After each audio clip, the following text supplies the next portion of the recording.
आज हम सॉल्यूशन की कोलिगेटिव प्रॉपर्टीज़ पढ़ेंगे।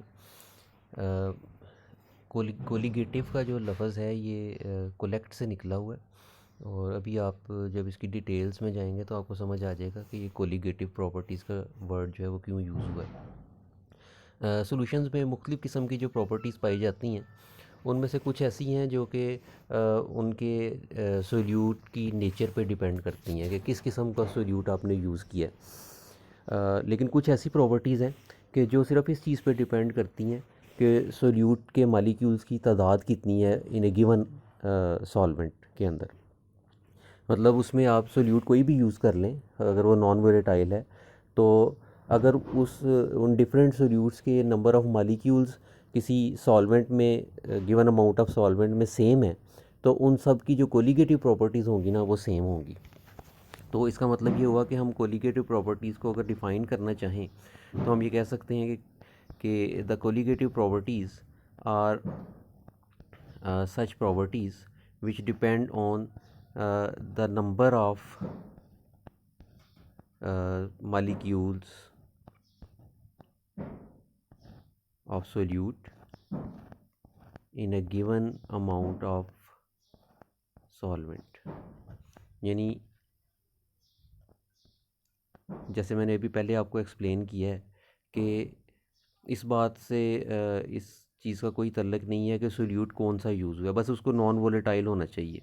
यानी आप सोल्यूट शुगर भी यूज़ कर सकते हैं, आप ग्लूकोज भी यूज़ कर सकते हैं, आप यूरिया भी यूज़ कर सकते हैं। ये जितनी मैंने एग्जांपल्स बोली हैं सोल्यूट्स की, ये सब नॉन वोलेटाइल हैं।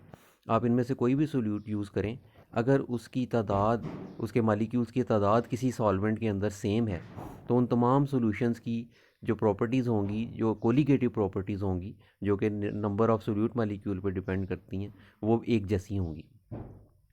तो ये एक इंटरेस्टिंग फैक्टर है, एक इंटरेस्टिंग टॉपिक है जो आज हम पढ़ रहे हैं। चार वैसे कोलिगेटिव प्रॉपर्टीज़ ज़्यादा इम्पॉर्टेंट हैं, उनमें से तीन हम डिटेल से पढ़ेंगे नेक्स्ट टाइम। तीन जो कोलिगेटिव प्रॉपर्टीज़ हमने पढ़नी है, उनमें एक ये लोअरिंग ऑफ वेपर प्रेशर है, जिसको डेल्टा पी से रिप्रेजेंट किया जाता है। दूसरी ये एलिवेशन ऑफ बॉइलिंग पॉइंट, इसको डेल्टा टी बी से रिप्रेजेंट करते हैं। और तीसरी प्रॉपर्टी जो है वो डिप्रेशन ऑफ फ्रीजिंग पॉइंट है, डिप्रेशन ऑफ फ्रीजिंग पॉइंट, जिसको डेल्टा टी एफ से रिप्रेजेंट करते हैं। अच्छा, कोलिगेटिव प्रॉपर्टीज़ की अगर हम थोड़ी सी एक्सप्लेनेशन में जाएं तो उसके लिए बड़ा सिंपल सा है। देखें, आप सपोज़ करें कि आपके पास तीन डिफरेंट सोल्यूट्स या मुख्तलिफ डिफरेंट सोल्यूट्स के सॉल्यूशंस हैं, जिन जो सब के सब नॉन वोलेटाइल है, उन सब की मोलैलिटी सेम है। जब सॉल्यूशन की मोलैलिटी सेम होती है ना, तो उसका मतलब ये होता है कि उसमें जो मालिक्यूल्स की तादाद है, सोल्यूट के मालिक्यूल्स की तादाद इन ए गिवन सॉल्वेंट, वो सेम होगी। तो जब भी आपने सेम नंबर ऑफ़ मालिक्यूल्स रखने वाले सॉल्यूशंस को आपने डिस्कस करना हो, उनके ऊपर कोई काम करना हो, तो आप सेम मोलैलिटी वाले सॉल्यूशंस ले लें। तो जो सॉल्यूशंस की मोलैलिटी सेम होगी, वो उनके नंबर ऑफ़ मालिक्यूल जो हैं वो हमेशा सेम होंगे।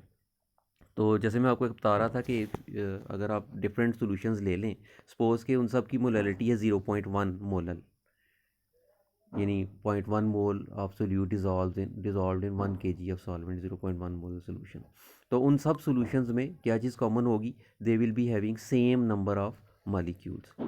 अच्छा, अब इन सब सॉल्यूशंस में डेल्टा पी यानी lowering of vapour pressure, delta T B यानी एलिवेशन ऑफ बॉइलिंग पॉइंट, और डेल्टा टी एफ यानी डिप्रेशन ऑफ फ्रीजिंग पॉइंट बिल्कुल एक जैसी होगी। क्यों? कि इन सब में नंबर ऑफ़ मालिक्यूल सेम है। तो इट मीन्स कि ये तीनों जो प्रॉपर्टीज़ हैं, elevation of boiling point, lowering of vapour pressure और डिप्रेशन ऑफ फ्रीजिंग पॉइंट, ये तीनों जो हैं ये कोलिगेटिव प्रॉपर्टीज़ हैं, क्योंकि ये नंबर ऑफ़ मालिक्यूल्स पे डिपेंड कर रही हैं, ना कि नेचर ऑफ़ मालिक्यूल्स। हालांकि सोल्यूट आपने डिफरेंट किस्म के यूज़ किए हैं, ग्लूकोज, यूरिया, शुगर, कोई नॉन वोलेटाइल सोल्यूट, लेकिन अगर उन सब सॉल्यूशंस की मोलैलिटी सेम है तो फिर आप देखेंगे कि उनकी ये जो कोलिगेटिव प्रॉपर्टीज़ है वो भी एक जैसी होंगी। और इन कोलिगेटिव प्रॉपर्टीज़ में फ़र्क कब पड़ेगा? जब आप सॉल्यूशंस के नंबर ऑफ़ मालिक्यूल्स चेंज करेंगे। का सोल्यूट सेम भी हो, अगर आपने उनके मालिक्यूल्स की तादाद बदलेंगे तो फिर ये कोलिगेटिव प्रॉपर्टीज़ की वैल्यूज़ जो हैं वो चेंज होती जाएंगी।